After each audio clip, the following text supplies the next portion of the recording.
Commissioner Rawalpindi के संगीन इल्जामात पर इलेक्शन कमीशन की आला सतह की कमेटी कायम। कमेटी की सदारत इलेक्शन कमीशन के सीनियर मेंबरान करेंगे। तर्जुमान इलेक्शन कमीशन के मुताबिक कमेटी 3 दिन में अपनी रिपोर्ट पेश करेगी, जिसकी रोशनी में कमिश्नर रावलपिंडी के खिलाफ कानूनी कार्रवाई का फैसला किया जाएगा। DROs रावलपिंडी ने साबिक कमिश्नर के इल्जामात को मुस्तरद कर दिया। कहा, हम पर कोई दबाव नहीं था।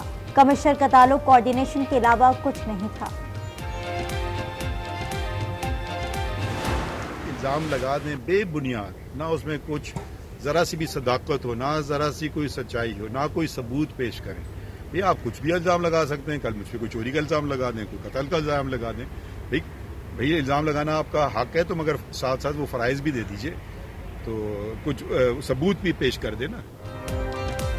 चीफ जस्टिस काजी फाइज ईसा ने कमिश्नर रावलपिंडी के इल्जामात को मुस्तरद कर दिया। कहा, इल्जामात बेबुनियाद हैं, इसमें कोई सदाकत नहीं। कल मुझ पर चोरी और कत्ल का इल्जाम भी लगा देंगे।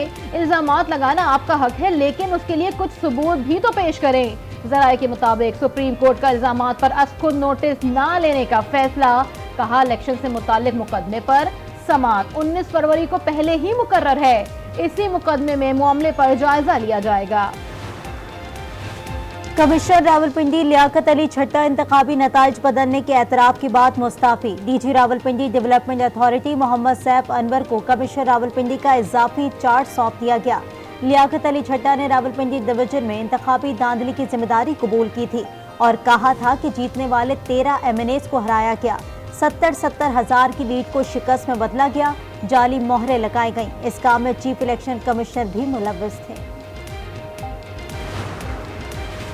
कमिश्नर रावलपिंडी के इल्जामात सानेहा 9 मई पार्ट 2 हैं। कमिश्नर रावलपिंडी का इंतखाबी अमल से कोई ताल्लुक नहीं। PTI की तारीख है, उन्होंने कभी इंतखाबी नताइज को तस्लीम नहीं किया।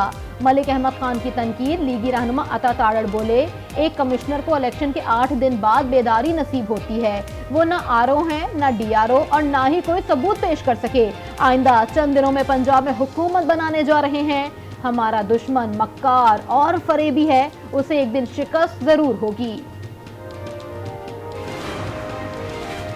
कल कमिश्नर रावलपिंडी ने इन लोगों का कच्चा चिट्ठा खोल दिया। अंदरूने सिंध और शहरों में तरीका वारदात मुख्तलिफ था। PTI रहनुमा हलीमा आदिल शेख कहते हैं, कराची की 40 सूबाई नशिस्तों पर हम फॉर्म 45 के मुताबिक जीते हैं। कराची और हैदराबाद ने MKM और पीपल्स पार्टी को मुस्तरद कर दिया। इलेक्शन कमीशन ने खैबर पख्तूनख्वा से कौमी असम्बली की 45 नशिस्तों पर कामयाबी के नोटिफिकेशन जारी कर दिए। सूबे से 42 आज़ाद उम्मीदवार कामयाब। Noon league, Pakistan peoples party, MWM का एक उम्मीदवार कामयाब हुआ। आज़ाद उम्मीदवार 3 रोज के अंदर किसी भी सियासी जमात में शमूलियत इख्तियार कर सकते हैं।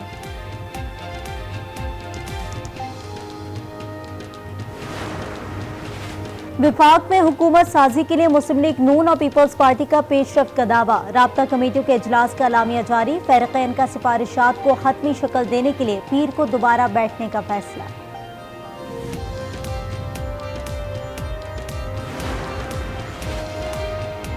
इलेक्शन कमीशन ने खैबर पख्तूनख्वा से कौमी असम्बली की 45 नशिस्तों पर कामयाबी के नोटिफिकेशन जारी कर दिए।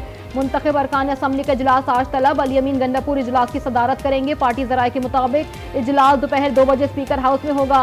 हुकूमत साजी समेत दीगर मामला पर बातचीत होगी। इलेक्शन में मुबैना धांधली के खिलाफ किल्लात में 4 जमाती इत्तेहाद की कॉल पर एहतजाज। बलोचिस्तान नेशनल कौमी शाहराह को मुगल चौक पर ब्लॉक कर दिया गया। गाड़ियों की लंबी कतारें लग गई। पीपल्स पार्टी की ठट्टा और सजावल में कामयाबी। मकली क्रिकेट स्टेडियम में जलसे की तैयारियां जारी। स्टेज तैयार। चेयरमैन पाकिस्तान पीपल्स पार्टी बिलावल भुट्टो जरदारी जलसे से खिताब करेंगे।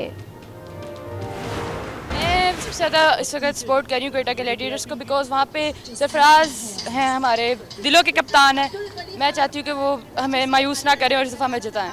या आज कोयटा ग्लैडिएटर्स और पेशावर ज़ल्मी का मैच है, तो मेरी सपोर्ट पेशावर ज़ल्मी के साथ है, क्योंकि वहाँ पे बाबर भाई और साइम और हारिस वगैरह हैं, तो इन लोगों को देखने में मज़ा आता है, उनकी बैटिंग देखने में मज़ा आता है।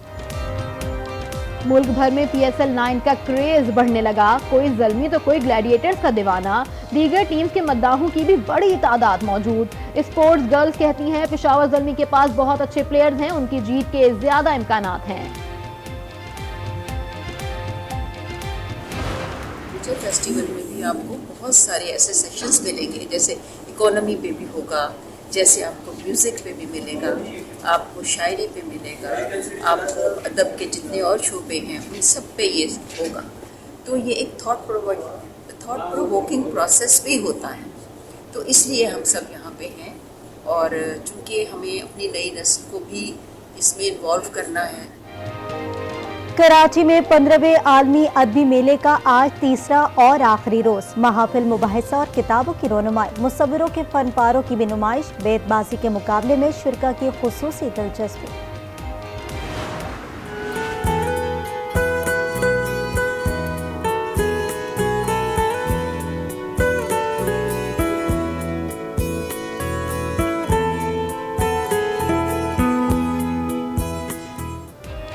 सवात के हसीन सयाहती मकाम मालम जब्बा में बर्फबारी से हर तरफ सफेदी छा गई।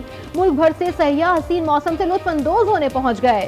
खैबर पख्तूनख्वा के मुख्तलिफ इलाकों में बारिश की पेशगोई, लैंड स्लाइडिंग का भी खदशा, PDMA का अलर्ट जारी। मरी में आज और कल तूफानी बारिश और बर्फबारी का इम्कान। मलका कोहिस्तान में 22 फरवरी तक मौसम की सूरत हाल गैर यकीनी रहेगी। कराची में आज तेज हवाएं चलेंगी।